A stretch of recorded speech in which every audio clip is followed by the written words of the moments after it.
Hi, this is John from NYC Geek Society. I'm here to talk about that in today's Nintendo Direct, Ninja Theory's Hellblade was announced for the Nintendo Switch.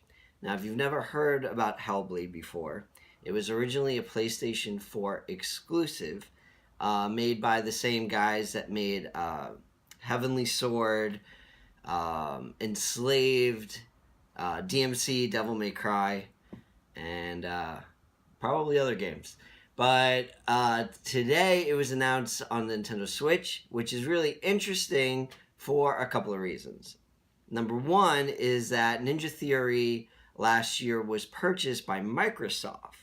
So that is very interesting that this is, again, I think the third collaboration between Nintendo and Microsoft.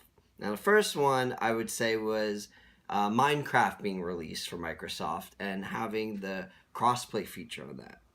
And the second thing is on February 4th, earlier this month, Microsoft announced that Xbox Live will be coming to the Switch. Now, that doesn't mean that you'll be able to play Xbox games on the Switch. It just means that if you're playing Fortnite or Minecraft, you might be able to get Xbox trophies and stuff like that.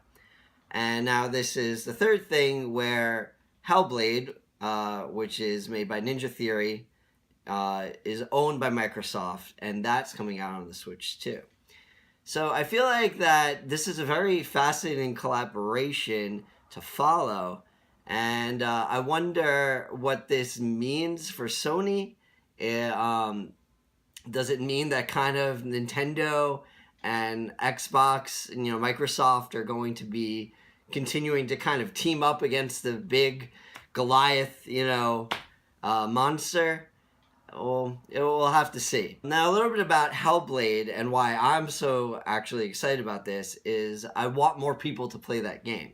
It was released in 2017, and it was the first game that was made independently by Ninja Theory, which means that nobody else produced it. Previously, they had Sony produce Heavenly Sword, and I believe they produced Enslaved. That might have been somebody else.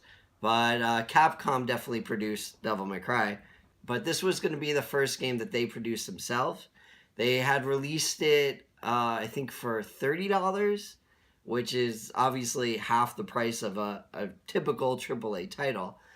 And they even invented new technology, new facial capture technology that was easier to use, or you don't need a big room because they didn't have the means to get giant studios for that kind of thing.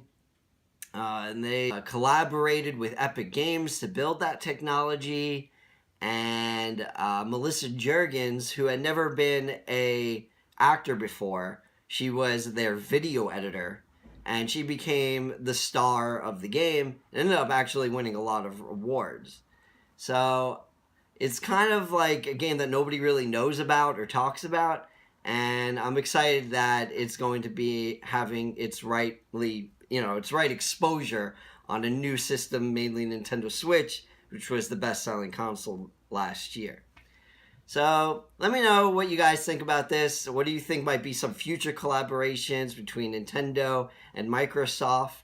And as usual, like, share, subscribe, and leave comments, and tell your mom, tell your dad, tell your cat, tell your dog, tell your Hellblade. I don't know. NYC Geek out.